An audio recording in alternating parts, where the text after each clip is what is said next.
What's up, everybody? Metal Dave here, along with my co-host Jason McMaster, bringing you another episode of the Talk Louder podcast.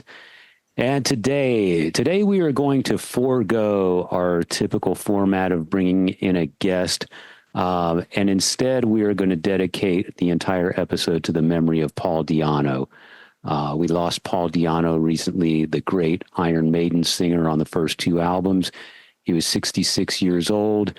Left us with two amazing albums, not only great albums on behalf of Iron Maiden's career, but two great albums that served as the foundation for all the metal bands that came after. I think it's fair to say that anyone in Metallica, Anthrax, Pantera, Megadeth, Slayer, the list goes on and on and on.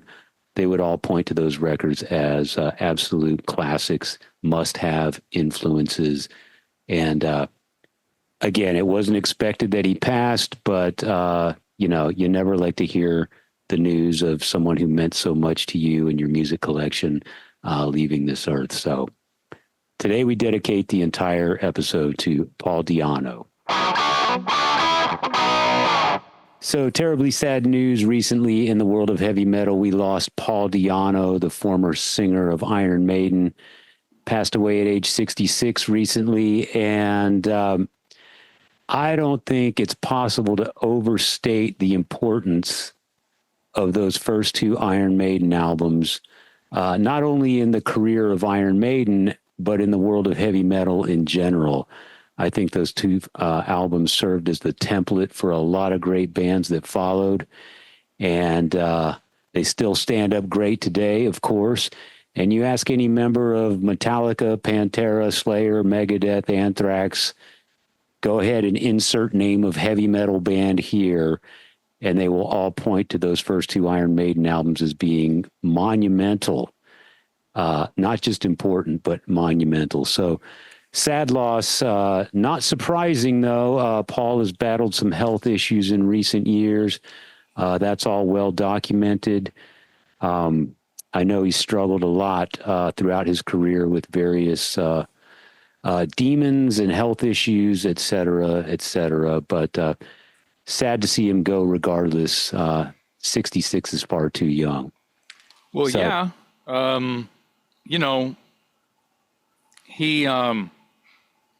We can do whatever we want as far as this episode and just talking about the loss of Paul Di'Anno. Interesting. I'm just going through some things here. I've assigned first album with the only autograph I have on it other than Derek Riggs is Paul Di'Anno. Oh, I have that as well. The loss is huge and felt globally, kind of like what you were saying. Yeah, absolutely. But I mean, it started to hit home when I saw it from Iron Maiden's camp. Yeah. I mean, I had to get over it myself, and then realize that's way too young for anyone to go. Sure. But I think you mentioned, and everyone knows, that he had some health problems. But, right. I read, I'm pretty sure it was Steve Harris that was probably doing the talking on the post that I saw from Iron Maiden's camp. But maybe I'm saying that because it was a photo of them together. Yeah, saw that. In fairly recent years, yeah. Yeah. And it was a good photo, and they looked great. And I think it was just earlier this year. I think so, yeah. Yeah. So It's interesting.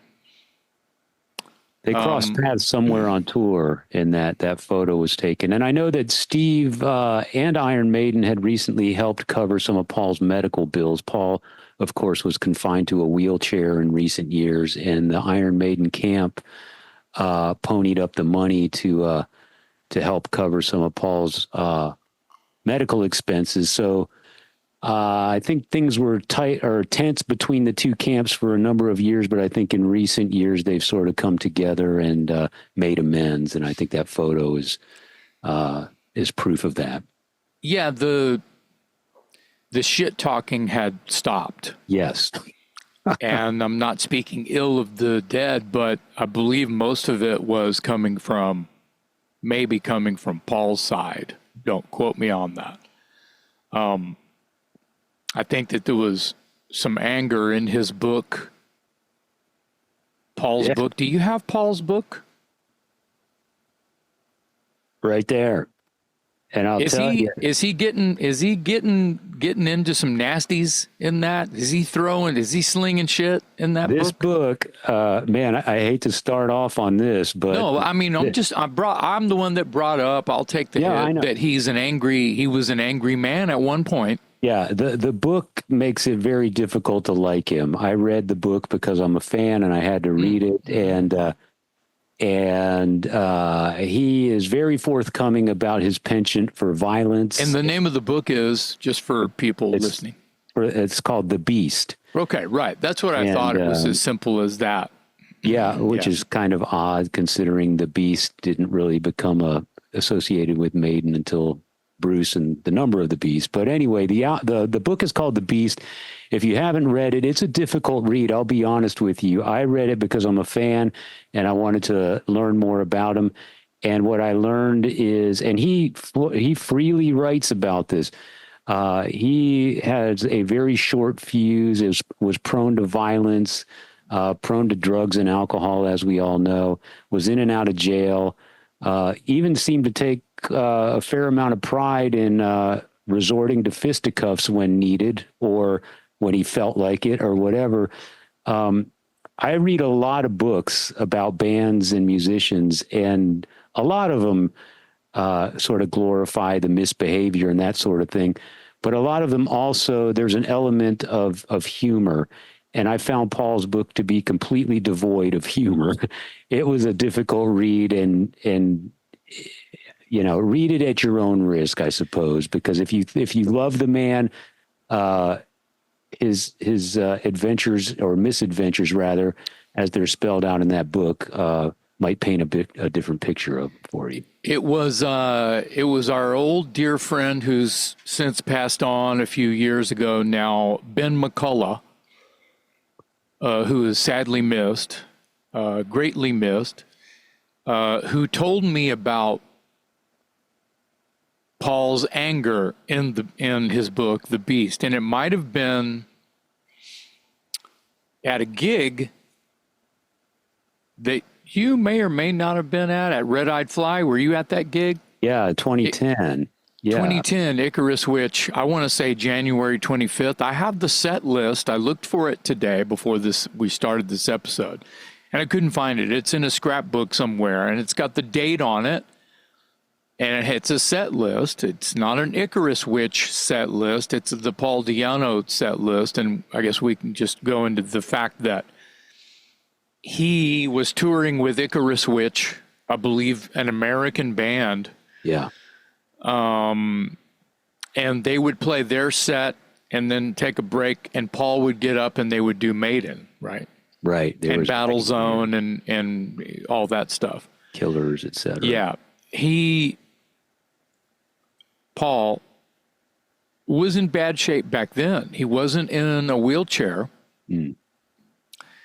But he was on a cane and his voice was just shot and he was kind of a mess. Yeah. And he was smoking cigars and doing shots on stage, and was candid with the excuses about how his voice was shot, but was obviously not doing anything to help it. Yeah, he wasn't helping himself. He was helping himself all right, but he wasn't helping his voice. Yeah. But the thing is, I'm really happy that I was there because, and there's some good and bad here, because it was the only time, I confess, that I was able to ever see or meet or cherish one irreplaceable Paul Di'Anno. I mean, sure, you can get a different singer, but no one sounds like Paul Di'Anno. No one did what Paul Di'Anno did with Iron Maiden music. Right. You see what I'm trying? Okay, good. Yeah, absolutely. Yeah. It's like Of course. when Bon died, Brian Johnson is not doing what Bon Scott did to AC/DC. Brian's being Brian. Right. Yeah. Wearing Bon on his sleeve going, I love you, mate. You know, I love you. This is the best I can do for you, kind of a thing. Anyway, so he wasn't top notch, but his jokes were funny. He was candid, and he had enough. He's full of piss and vinegar, but he was also the self-deprecate. You know, he was fucking with himself the whole time. Sure. Yeah. And making it fun for everyone to go, oh shit, okay. Well, he knows that he doesn't sound great tonight, and that's why he's gonna just have a party from the microphone stand. You know what I mean? He's just gonna pretend nothing's wrong and let's have a good time. And I was impressed with that, as opposed to him just quitting or saying, I'm sorry, I'm not gonna sing anything because my voice is shot. He went up there on a cane and sang for an hour. So right. Yeah. And I have to finish this thought, or I would just be freaking out, and my heart would explode through my eye hole. It was the first time I met my wife face to face. Oh, wow. How about that? Yeah, sparks flew that night. Wow. And that's why that date and that late January, I swear it was the 25th, and I have documentation. Wow. Yeah, it was. Wow. I had seen her around and we had talked before, but we both knew each other were going to be at the Paul Di'Anno Icarus Witch gig. Wow. And my friends that were there that know me knew that I was smitten already. Mm-hmm. And so, yeah, me and Kate, that was our first face-to-face, whoa, and all her friends and all my friends were like, look at y'all. Wow, look at, that kind of shit. Yeah. And then our first date was, we didn't plan this. It was technically February 13th. Yeah. But midnight's going to come if you go out late. Mm-hmm. So we were on a date at what people call Valentine's Day, but it was technically the 13th. Wow. So thank you, Paul, for the music and for the hookup, huh? Well, yeah. And I know how you mean that. You mean that in the loving way. I mean that with all due way. respect. Yeah. Absolutely. Yeah. So all of this, Paul already meant something to me as a singer, as a genesis of Iron Maiden. Yeah. A genesis of so many things. Heavy metal. And if you think about those first two albums, especially the first one, I think when that came out, it didn't really sound like anything else. It was sort of, and this is not news to anyone listening to this show, but it was sort of the perfect mishmash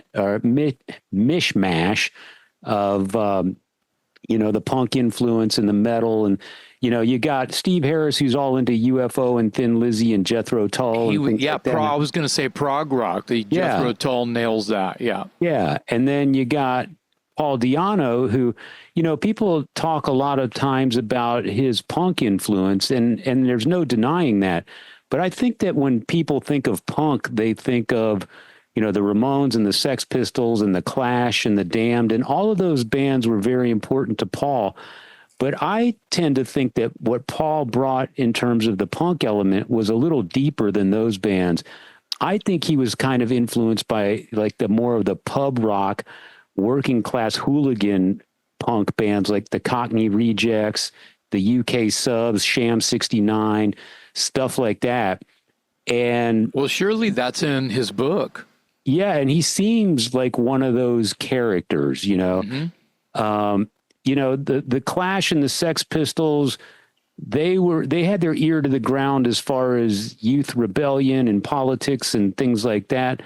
But I think they intentionally or unintentionally, there was a certain aesthetic that came with them, and it was almost sort of a style element. And I think Paul comes more from the rolled up jeans and t-shirt and boots and braces and the flight cap and, more of that kind of punk rock, missing a few teeth and ready to rumble kind of thing.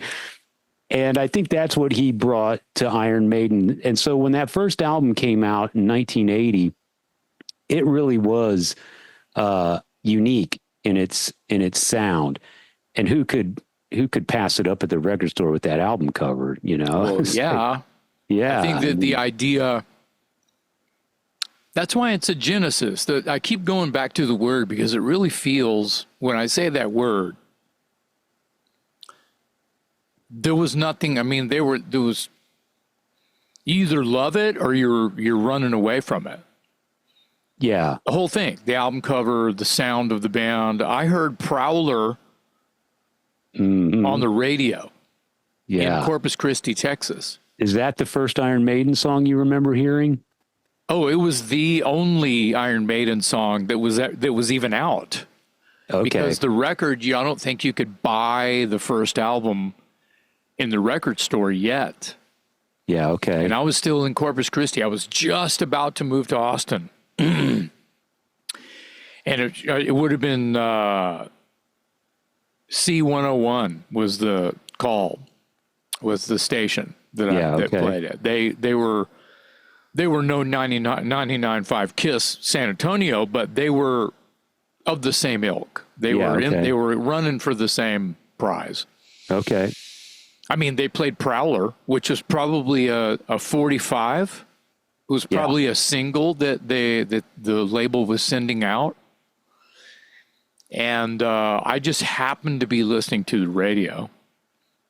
And I hear that riff, and I was like, wait a minute. And it was, similar to what I was, it was like punk rock Judas Priest, I was like, wait, what? Yeah. And then those guitars come in just crying. Yeah. Wow, wow, wow. And wow. little did I know that, because it wasn't long after that I got Wheels of Steel. Okay. It had to have been a year later I got Wheels of Steel. Now, when you think about Saxon Wheels of Steel, it's like some of the same kind of riffage is happening on Wheels of Steel. And Saxon didn't have the same album cover art. They didn't have the same singer. They didn't have the same something, right? Yeah. So there's all this attraction to this danger, right? But when I heard Wheels of Steel, trust me, I bought multiple copies. Me and my friends were head over heels with that. It was just later it just took a second for that to hit. But that new wave of British heavy metal was starting to fly around the States because of Prowler and radio stations who were excited to play something that was so raw. Yeah. So I remember the first thing, I have to confess, the first time I heard Iron Maiden was Run to the Hills. And well, so you're younger and you were traveling a lot. So you know, to be in one place and to know where to go to possibly, or where to be, to possibly get hit over the head with something like that, that's not your fault. I remember hearing a Run to the Hills as a single when I lived in Alabama and I was on my way back to San Antonio. And in the span of maybe, less than 6 months, I moved from one state to the other. And by the time I got back to San Antonio, Run to the Hills and Number of the Beast were videos on MTV. And I was blown away. That was it. Iron Maiden to me is one of those milestone bands. Like I started with Kiss, and then I consider myself to have graduated to like Van Halen and AC/DC. And those two bands wore the crown for a long time. And then Iron Maiden stole it and held it for a very long time. And it was because of those tracks off Number of the Beast. But now I live in San Antonio where we have Joe Anthony on the radio, and he's playing, I'm going backwards and I'm hearing Wrathchild and Prowler and Running Free. Yeah. And I'm going backwards and buying those albums, So I found them very quickly, but my first cue towards Iron Maiden was the Number of the Beast record and Run to the Hills. But I remember finding Killers. I bought it first, and immediately, of course, you recognize there's a different singer here.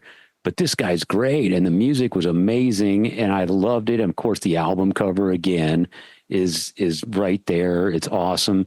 What's not to love, right? So I loved Killers, and then went and found the self-titled, and then Made in Japan, and I feel like you were only being, by I won't say disadvantage, but just where you were in the scheme of, your Iron Maiden fandom. I feel like, it caught you when it finally caught up to you. Yeah. It was just on the scale on the discography scale. It was underground. That's okay. It was underground until Number of the Beast. It was grooming you. Well, that was 83, right? 82. Yeah. 82, right? So 1982. That was just grooming you for go backwards. For whatever was before. And I was like that with AC/DC and Priest. I was like that with Kiss. I heard the first Kiss I heard was Kiss Alive. Right. And I immediately went and bought Hotter Than Hell and whatever, because I was like, oh, these songs are on the live, So I'm discovering this backwards thing. So I'm not putting, stories inside of your brain, Dave. I'm just going, this is what you do as a fan when you're going, holy crap, they had another guy before this? Holy shit, they have albums before this? So yeah, of course. It's all about age and location and what you're exposed to at that time. And back then it was all about the radio. And even MTV was a huge revelation in 1982. Yeah. And by the way, Run to the Hills was a freak out video on MTV compared to everything else that was going on at the time, which was part of the appeal. I saw the band and I was like, oh my God, these guys are fierce, man. This is metal beyond AC/DC and Van Halen. This is next level. And then, Joe Anthony is spinning Killers in the self-titled debut, and I'm going out and I'm buying those as well. Yeah. And like you, I have the self-titled Killers, Made in Japan, all autographed by Paul. He was kind enough to sign them for me when I met him in 92 at the Showcase Event Center in San Antonio. Okay. And I've told this story before, but I was there to interview him. He was touring with Killers, and our friend John Perez was the opening act with his band Solitude Aeternus. And I was back in the green room. And around Paul's band, it was Paul's Killers? Paul Killers. Okay. Yeah, the Killers band. Mm-hmm. And I was back there on this god-awful, flea-bitten couch sitting next to Paul. And I asked him if he'd mind if I did an interview. You would only hope that a dressing room couch only had fleas wrong with it. Yeah. I'm being generous. Yeah, you are. Yeah.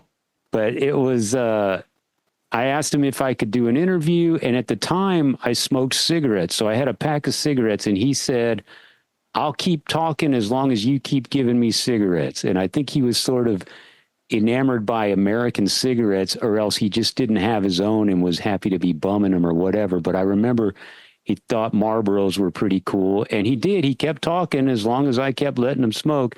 And then we wrapped up the interview. My car was parked out back, and we went outside, and I had him sign my album. He signed every one of them graciously, a couple photos in a book. So his autograph is around here in about 3 or 4 different places. And he was nice as could be. I'll never forget that memory of hanging out with him. That's a great memory. I used to hear stories mainly from, there's some cats, some have passed on, that were close friends, if not considered to be best friends, who saw Iron Maiden on the first tour,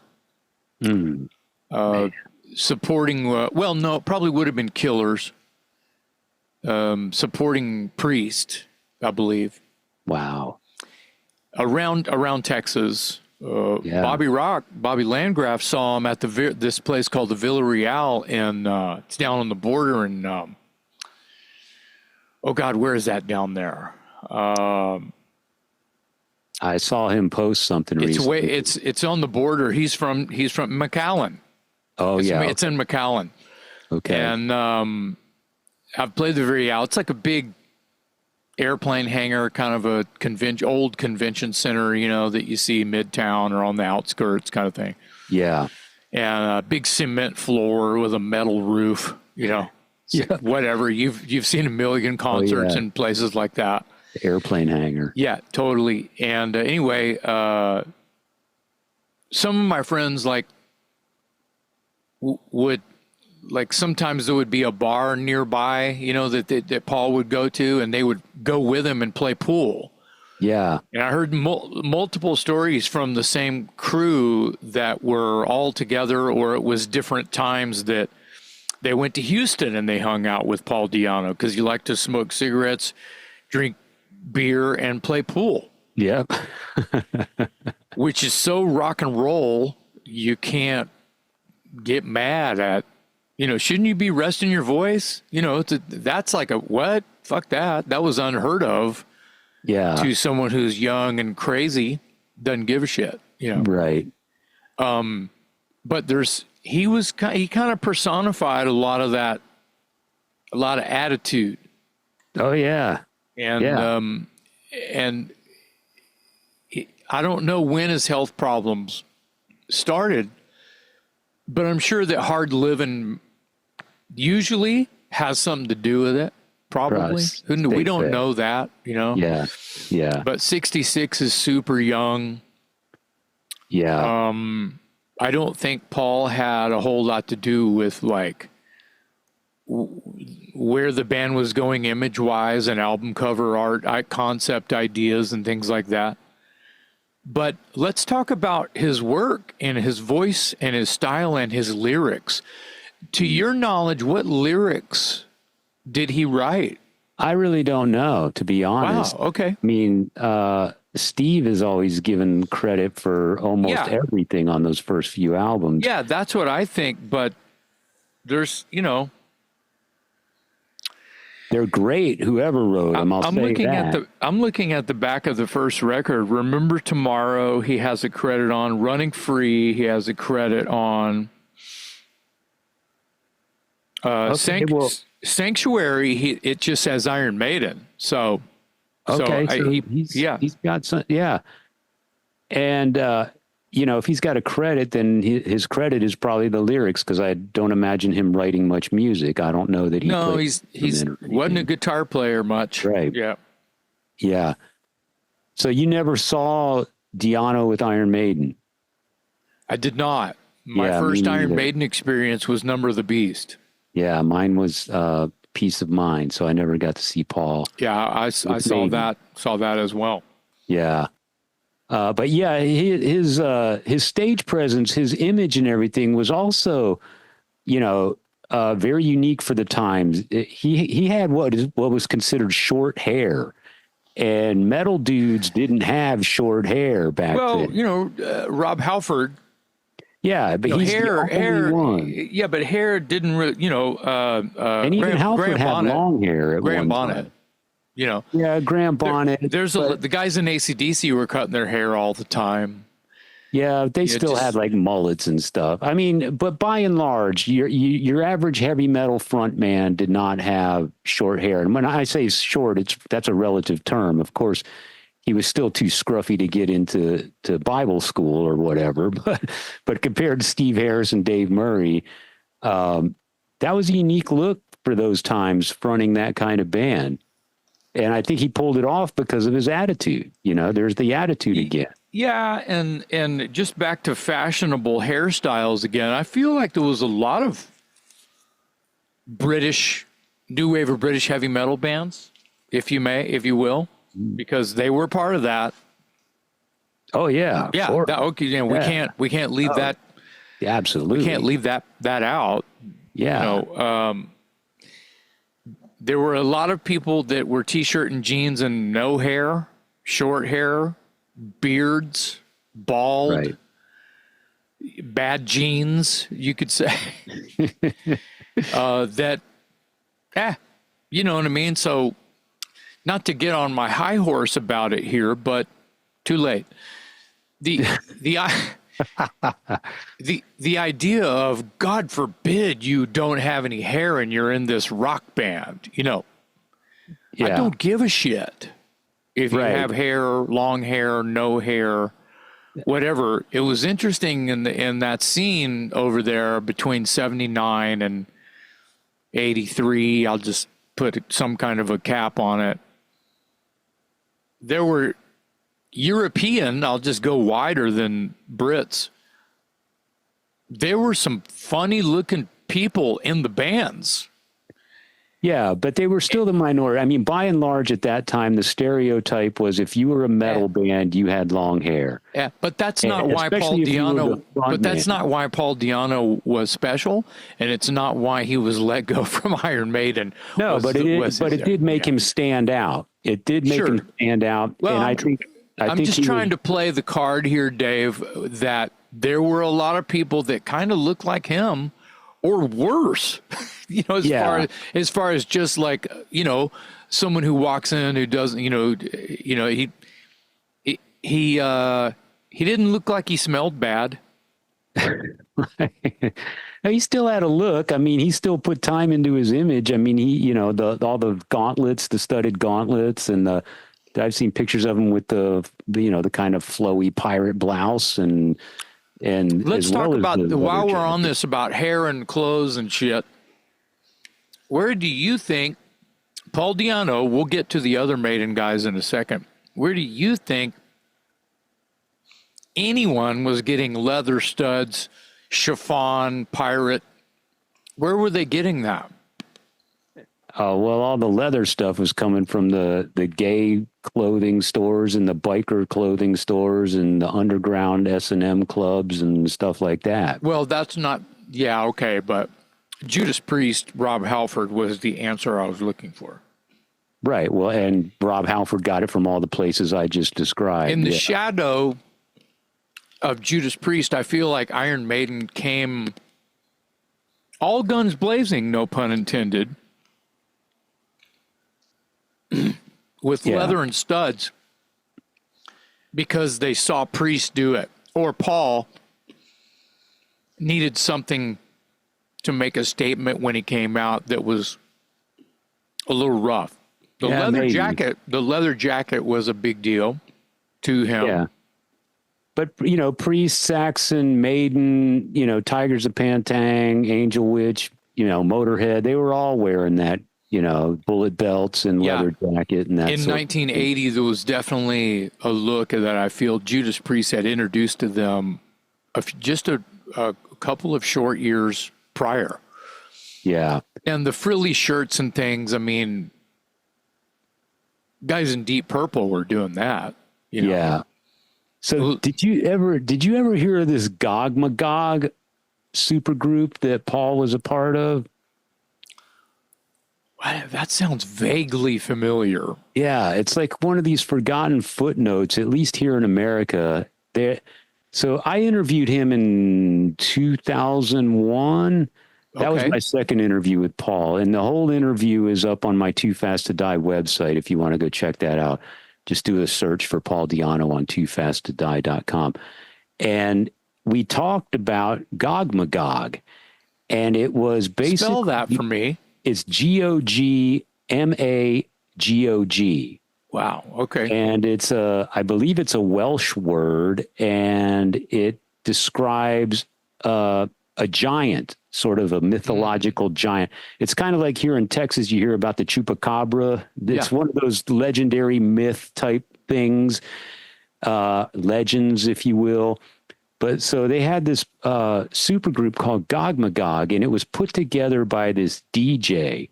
So it was almost like the heavy metal version of a boy band before, you know, that was a common term. And it was comprised of, according to Paul, when I spoke to him, the original frontman was David Coverdale, and the original drummer was Cozy Powell, and who else did he have? Oh, John Entwistle on bass. Mm-hmm. And then for whatever reason, that lineup kind of fell by the wayside, and in comes Paul Di'Anno, Pete Willis from Def Leppard, Clive Burr from Iron Maiden, Yannick Gers from future Iron Maiden, and at the time was probably in Gillan or I think he was in a band called White Spirit at Yeah, one it was just point. you're reading my mind. Yep. Yeah. Mm-hmm. And then and Neil Murray from Whitesnake was on bass. Yeah. So that they were like this metal super group of guys that had made their name previously in bands that were big. And they put out a 3-song EP, and it was called I Will Be There. And the catch was that the guy that put the band together, the guy who assembled the cast, insisted that they do nothing but cover tunes. And of course, that didn't sit well with all the guys in the band. So it didn't last. But they did release a 3-song EP. I don't know how available it is. I'm sure it's a collector's item if you can find it. All covers? I'm sorry? All covers? I don't know what other songs are on that. I know the EP is titled I Will Be There. I'm assuming that might be the title of one of the songs that's covered. I don't even know whose song that is. It's a pretty mysterious footnote in the history of Paul Di'Anno, but if you can find it, it's probably worth some money. I'm sure there's some information on Discogs. I'm sure there's some information on Wikipedia somewhere, somehow. Yeah. Somebody watching or listening should leave some notes in the comments and educate us on that. Yeah, someone do our homework for us, please. Yeah. But he did talk about that in that interview, and I thought that was really interesting. And you think of that cast of characters, man. Di'Anno on vocals, Clive Burr on drums, Pete Willis on guitar, Neil Murray on bass, and Yannick Gers on second guitar. That's a pretty awesome lineup there. Sounds like there's a couple of heavy drinkers involved. Yeah, too. That too, and you can understand why guys with that pedigree wouldn't be willing to just go out and do cover tunes. I mean, these guys are proven badasses, man. They're not going to do cover tunes. Yeah, you think they would have just gotten together and jammed on some stuff. It would have been easier to show up and go, did you learn these songs? All right, cool. And not have to write them. But depending on how much time they had to spend together in order to write and record, maybe that wasn't available. Paul did admit that he was in it only for the money because it was going to be, with all that star power behind it, it stood to do well, sales wise, you would think. But I think it all imploded before it really took off. They barely squeaked out a 3-song EP. But look it up, Gog Magog. That's a little footnote in Paul Di'Anno history. Interesting. And he had Killers, Paul Di'Anno's Killers, did they ever put a couple of records out? Yeah, they had one called Murder One, and I think there was another one. His history post-Maiden gets a little spotty for me, I must admit. I know he did Di'Anno, Battlezone, Killers. He had a band at one time called Architects of Chaos. He most recently had a band, recently, as of like last week, called Warhorse. And by the way, I don't know if you even know this, but I was in conversation with his publicist, his publicity people, about getting him on this show. And we were actually going back and forth with emails trying to square this up. Yeah, you mentioned that to me. I was in the dark until you mentioned it to me, but that's a little strange. Yeah. Paul Blackmore was working some angles for us. And then I also was working with Paul's manager, whose name I can't pronounce, and I'm not going to attempt to because I don't want to mangle it out of respect. But there was some communication going on about having Paul on the Talk Louder podcast, which would have been amazing for both of us, I know. Viewers and listeners. But so sad that, we were literally in discussions when this news broke of his passing. So, if you had to choose, here's the question of the day. If you had to choose between the self-titled Iron Maiden album and Killers, which one is your favorite? Here we go. There is no wrong answer. No, there's not. No, there's not. Well, there's something to be, and I'm allowed to dissect, aren't I? Yes. I'm allowed to complain and dissect about the question. I only hate the question, not the game, right? Because we're talking about Iron Maiden, so it's an easy win no matter what. Exactly. It's not really a wrong answer anyway. Exactly. Dennis Stratton's on the first record. Adrian Smith is on the second. Is that right? That's correct. There's something different about Killers than the first record. Yes, I agree.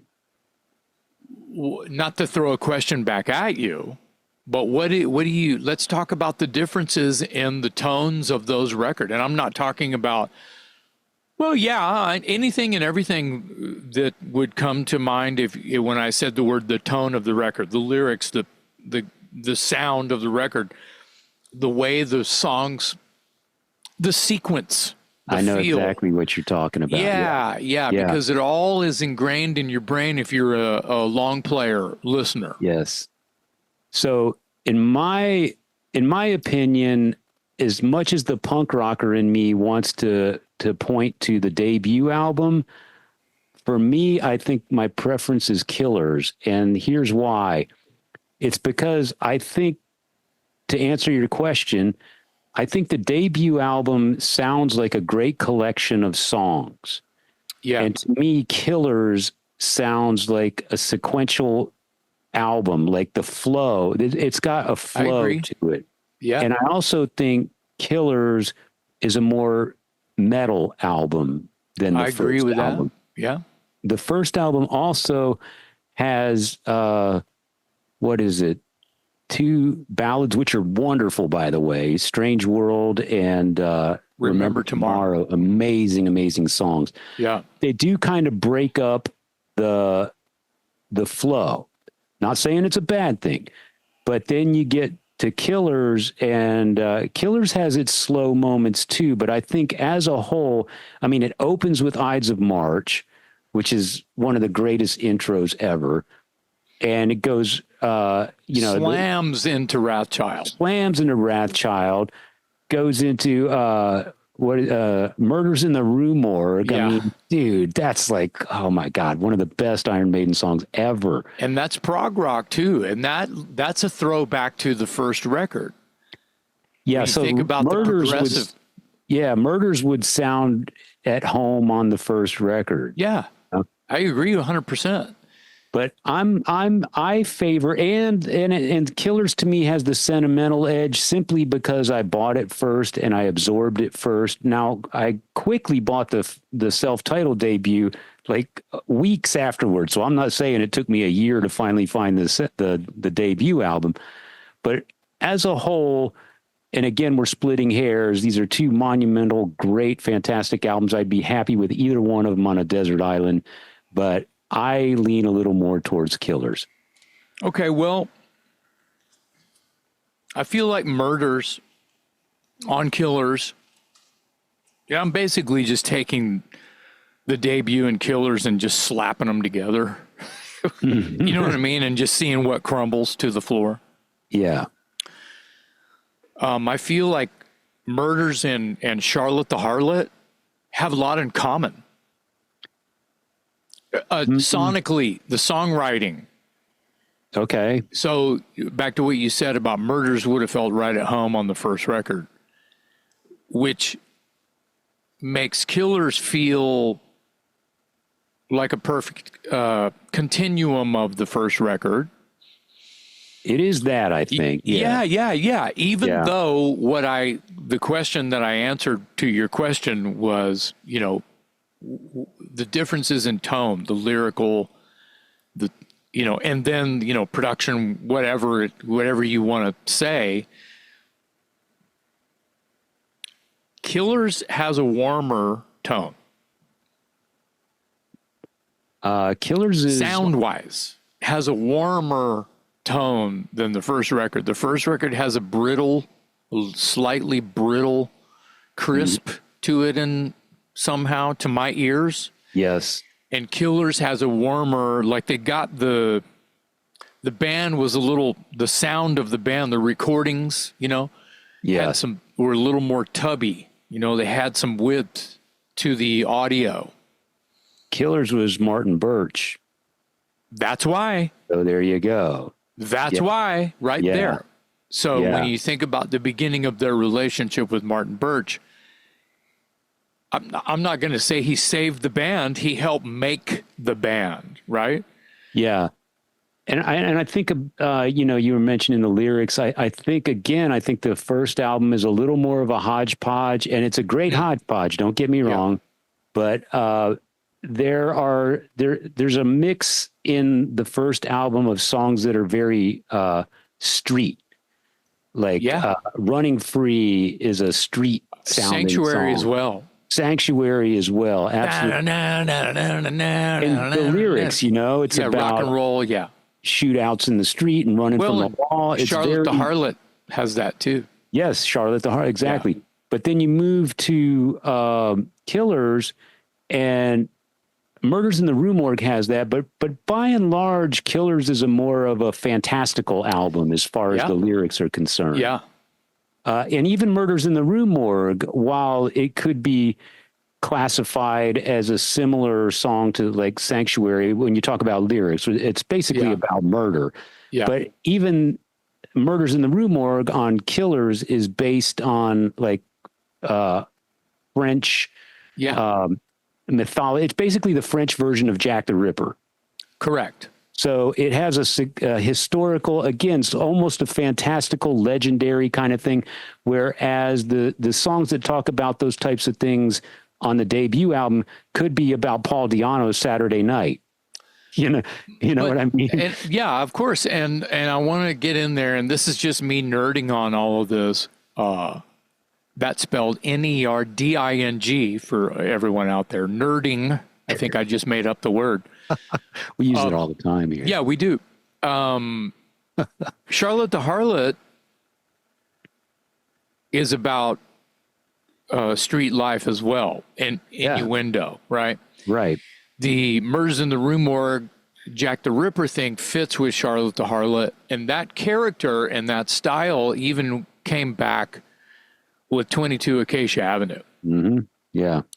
So the themes that they were writing about until a certain point carried over with Bruce, even a few albums in, until I feel like maybe Bruce had some inspiration to change that and get more Edgar Allan Poe and, Rime of the Ancient Mariner, and these big swashbuckling stories started to come into play.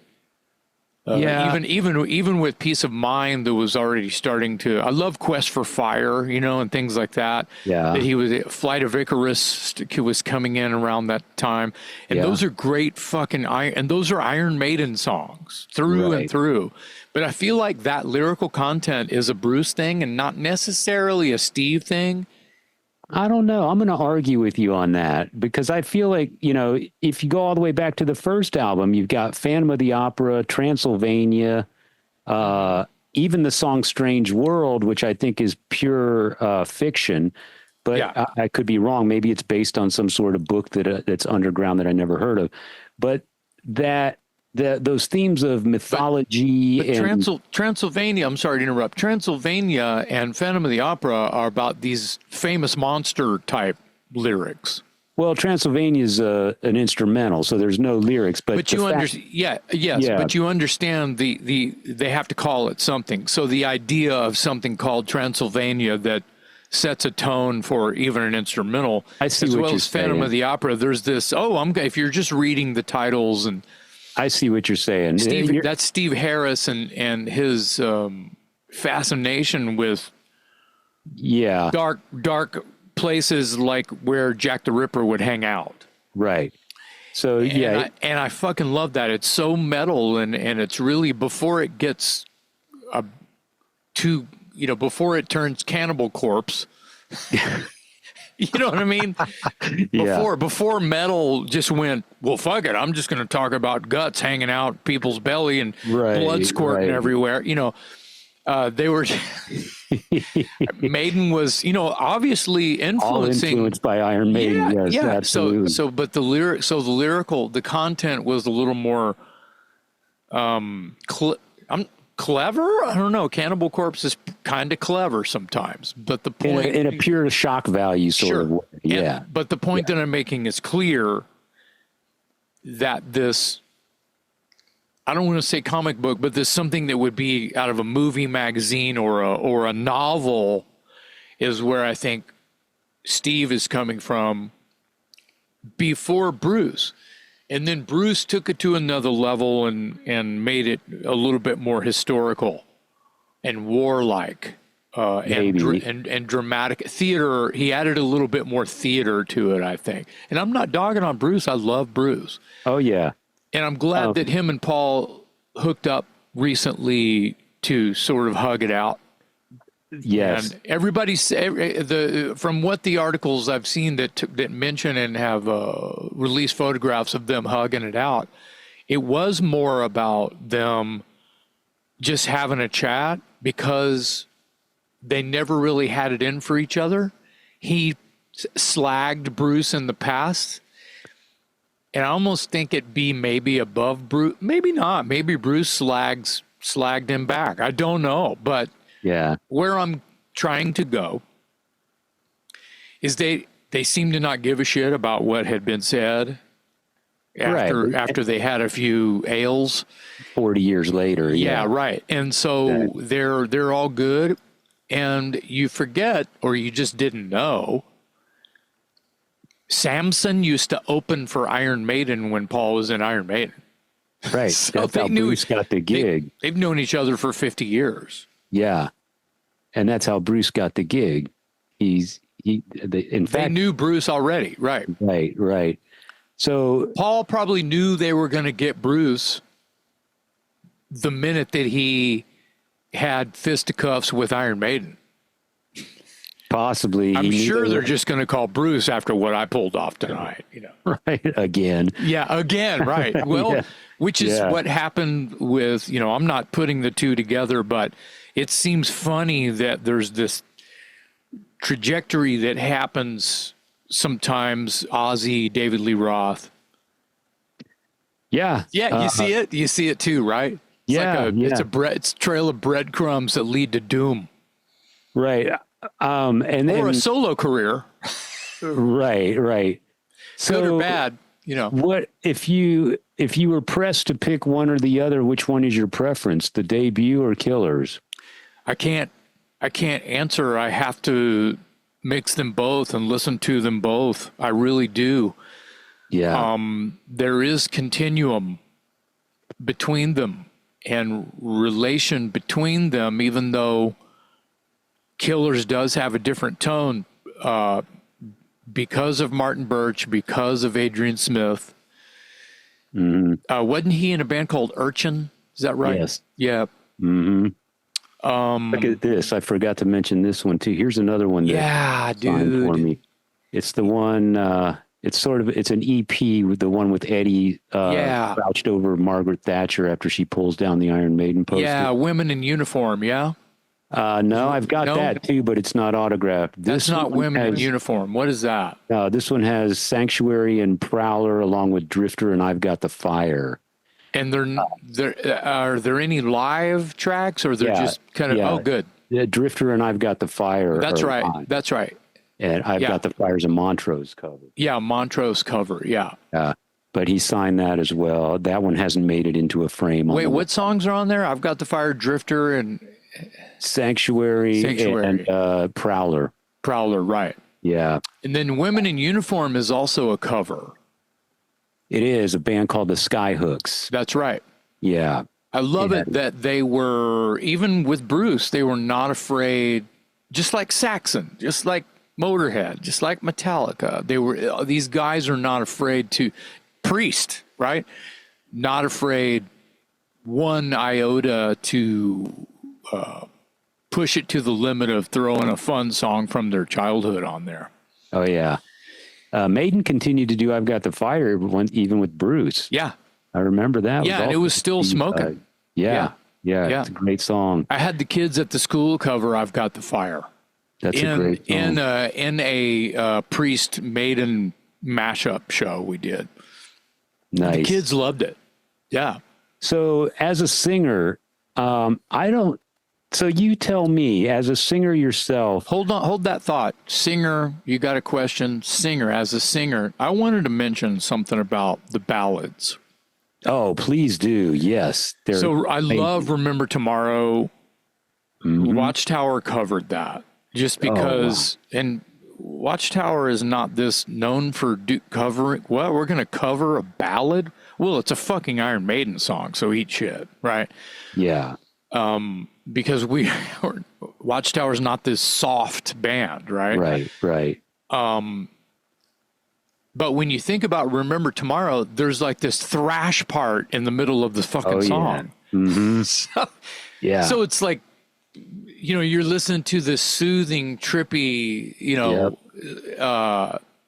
transcendent, you know, Pink Floyd hippie shit for a second, done by a metal band.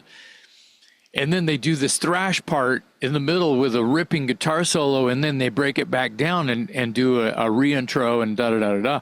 Right. And it's brilliant and comfortable in a way that I don't even know.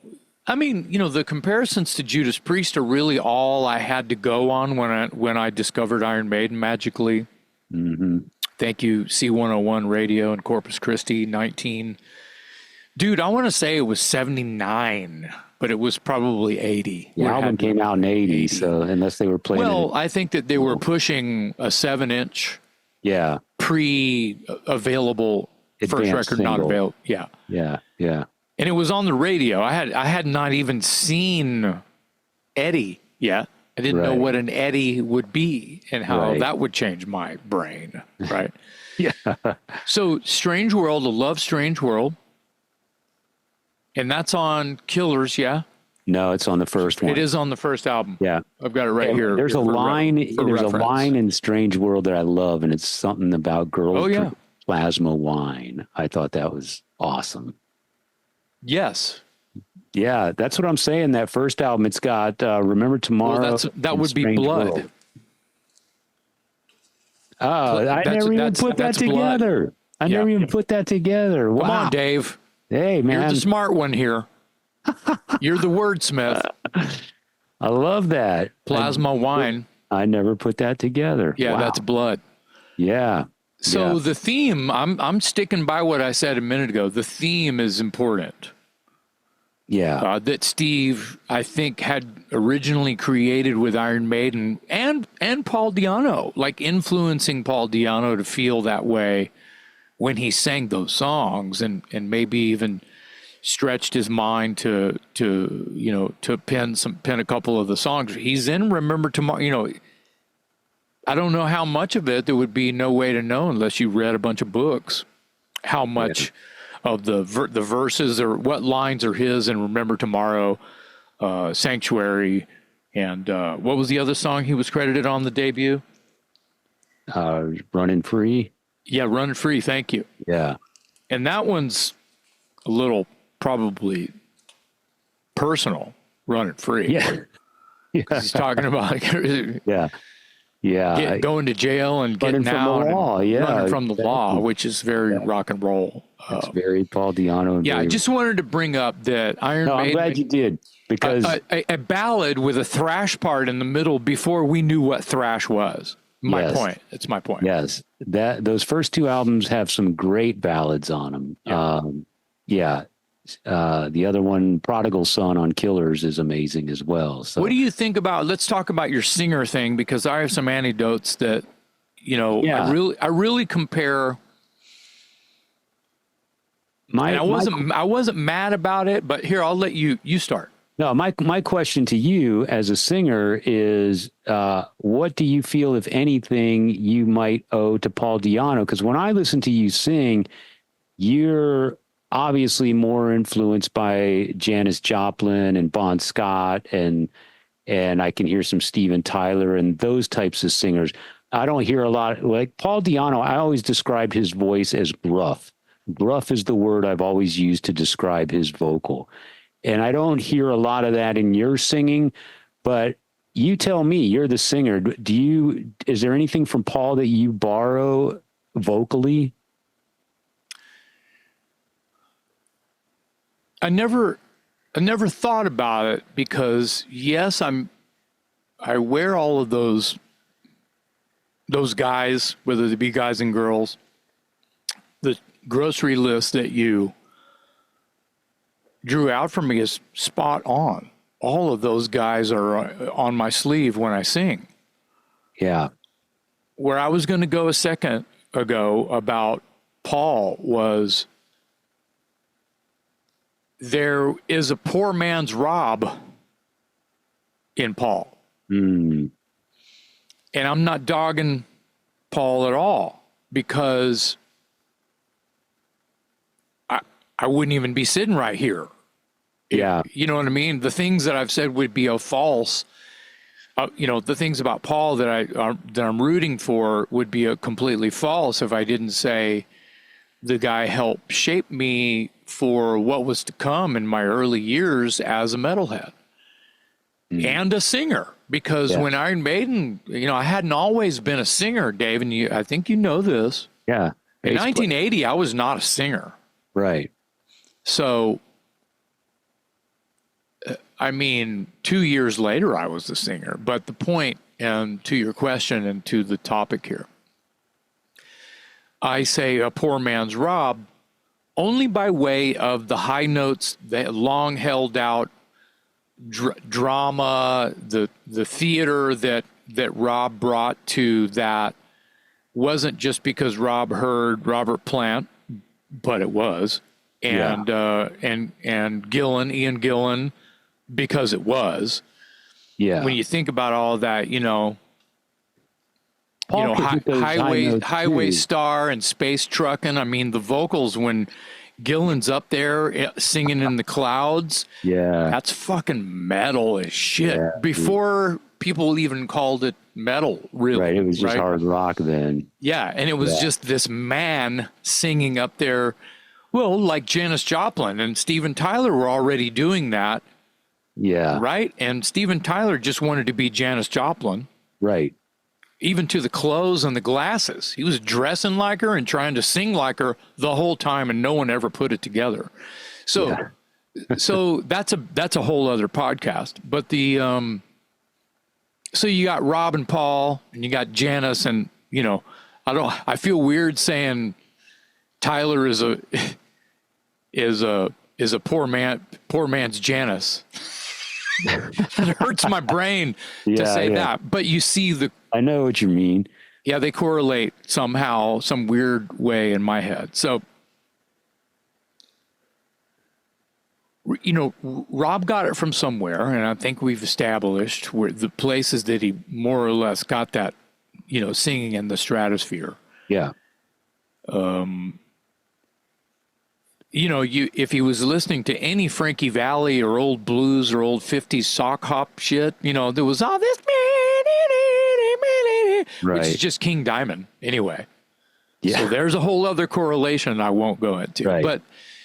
But there was that, but then using it over heavy, loud music is where this sort of like hits the hammer hits the anvil here, right? Yeah.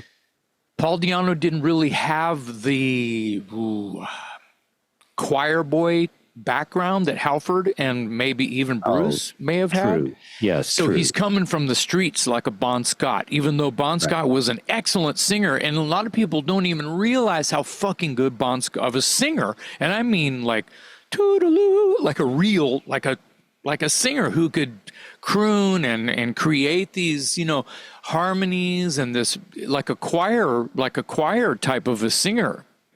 Yeah. Like Bon Scott had that.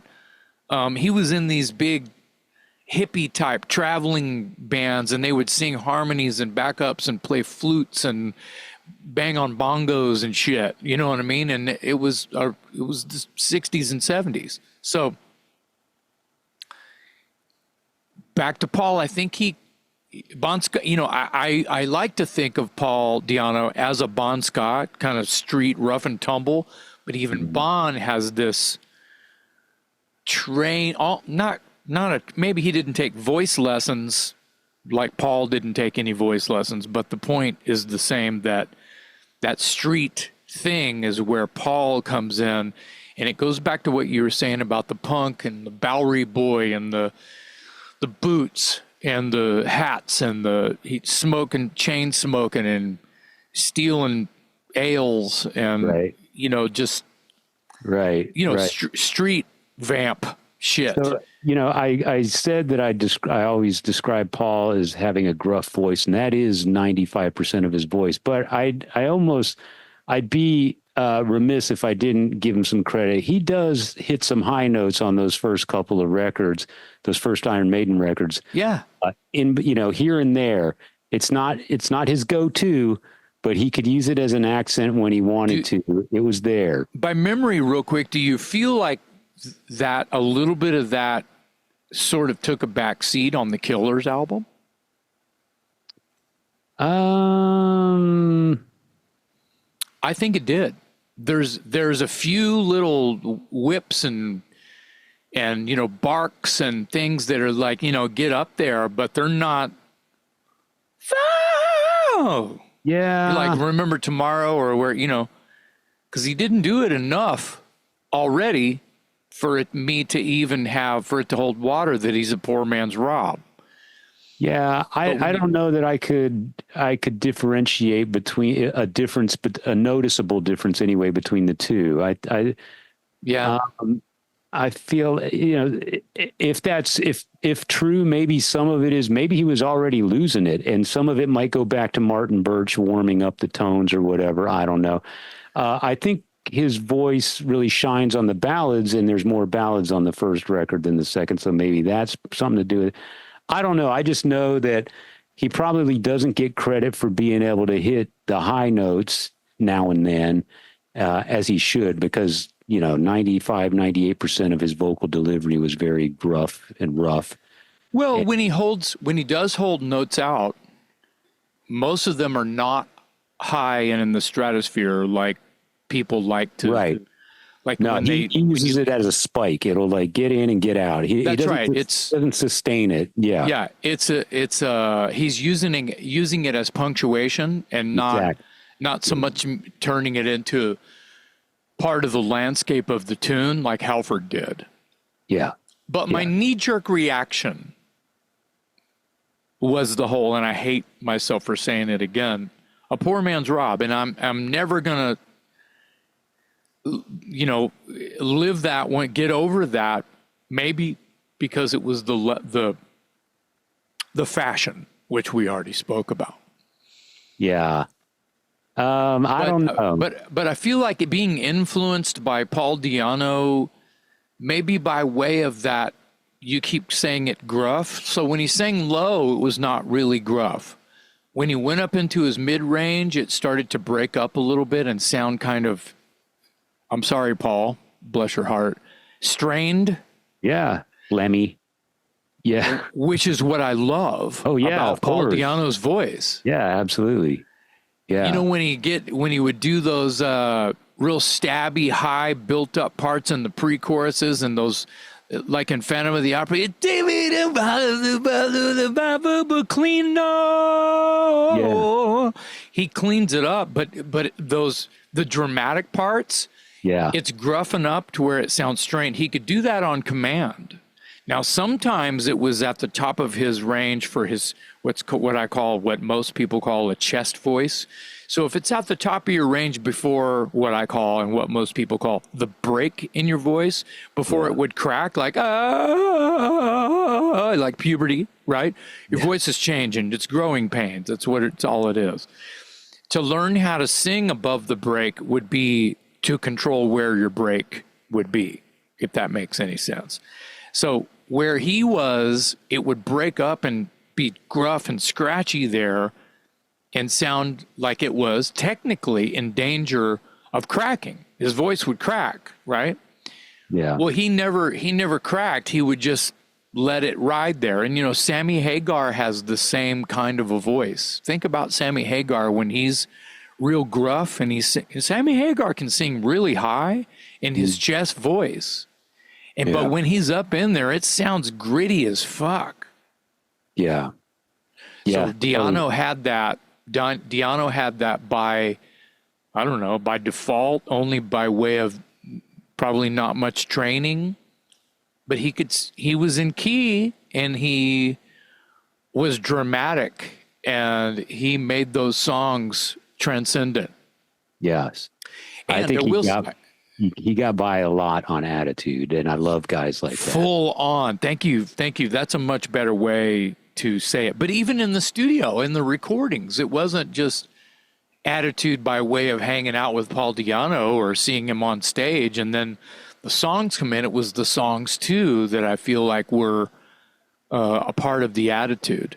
Yeah. And what he was bringing to the songs. His upbringing, I think, had a lot to do with that. He brought that with him. He carried it with him all his life. Well, I mean, wouldn't you? And I feel like I'm like a Dear Abby, kind of an open letter to the world. I mean, isn't that how you want your singer to be? Yes, when absolutely. you listen to a rock band, isn't it? Absolutely. Don't you want them to be this real? Absolutely. And when they get off stage, they're something else. They just turn into a donkey, or they're not. You know what I mean? That's been the beauty of Paul Di'Anno all along. He correct. got on stage and he was still Paul Di'Anno. What do you think about this? This is something I saw some people sort of chatting about online. It was because the whole world, weren't you impressed that everyone came out and yes, like the world spoke up at the passing of Paul Di'Anno, not just like a bunch of like heavy metal underground nerds going, "Oh man, my favorite singer from Iron Maiden passed." Yeah, the world flipped out. It's like a Lemmy. Because the world recognizes the importance of those first two Iron Maiden albums. Well, let's hope that there is some love by way of hometown statue type status. Oh man. Don't you think that should probably happen? I would be all for it. The authorities might feel differently. Well, because he liked to start shit and smile at the same time. Right. He was rough, man. Yeah. Well, there's something, hey, Bon Scott's got statues in multiple places. This is true. And he was too. Yeah. He was trouble. They were all Lemmy's got a statue. Lot of, you don't get anywhere without breaking some eggs. I know I'm saying that wrong, but you're not going to have a statue made of you unless you piss someone off. Well, in that case, piss anybody all over the world. Yeah, if you don't piss someone off on your way to whoever you really are, you will never ever have a statue of yourself. Right. So, not that that's the agenda here, but anyway, what I was getting at is, some people really don't like it when Bruce sings Paul Di'Anno. Well, I mean, did you see any of that back and forth online this week? Yeah, but you're always going to have that. I mean, some of that's just trolls, but I get it. No. Listen to Bruce singing Charlotte the Harlot. Yeah, I know. I don't want to hear it. I want to hear. You know what? Yeah. Hey, if we're on the subject, I never wanted to hear Ronnie James Dio sing "Paranoid" either. So it's the same part of your brain. Same thing. There's the two very distinct singers who only they can deliver those songs. I hate to do this to the world and put this in your head. It's new Coke versus old Coke. It's the Pepsi challenge. It's you change the recipe, someone's going to get upset. Right. But let's say they lost the recipe in the fire and the old recipe's gone forever. So you can't ever have that back ever again. Mm-hmm. What do? You pack it in or carry on, you're gonna, I love Bruce Dickinson, but you're stuck with him singing Charlotte the Harlot. Yeah, unless they drop it from the set list. They have to do those, Wrathchild every night with Iron Maiden. Wrathchild, Iron Maiden, those songs are. Here you go. This is a great way to sort of like get to the outro of this episode. Yeah. Paul's songs are still in the fucking set. Yeah. Again, going back to how important those first two albums are. not only to the legacy of Iron Maiden, but to the legacy of heavy metal at large. Yeah. Yeah. Speaks Paul volumes. is part of the reason Iron Maiden is here. Absolutely. Yeah, absolutely. Paul's part of the reason a lot of metal bands are here. Yeah. Now, There we you open go. with this. You talk to anybody in a heavy metal band, and they will point to those first two Iron Maiden albums as must-haves. And yeah, I think that again, you can't overstate the importance of those first two Iron Maiden albums. You can't overstate the importance of Paul Di'Anno. Sad, terrible loss. It wasn't a surprise to anyone. We all go sometime. It's kind of a shame that he had to leave at 66 years old and in such poor health. But my God, he gave us some great music, and what a character! He's definitely one of the rock and roll outlaws. Walked it like he talked it, So God bless him for that. I feel terrible saying this because I should have it already. I'm sure that it's out of print. I need to get The Beast. I need to get that book. You can borrow my copy. I'll just have to steal yours. Yeah.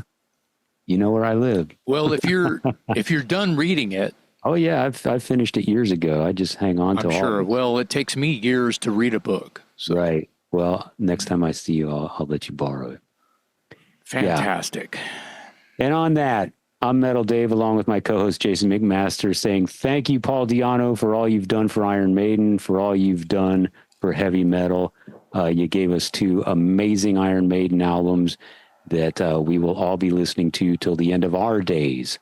And for that, we thank you. I'm running free. Rest easy, mate. Cheers, Paul. Cheers, Paul.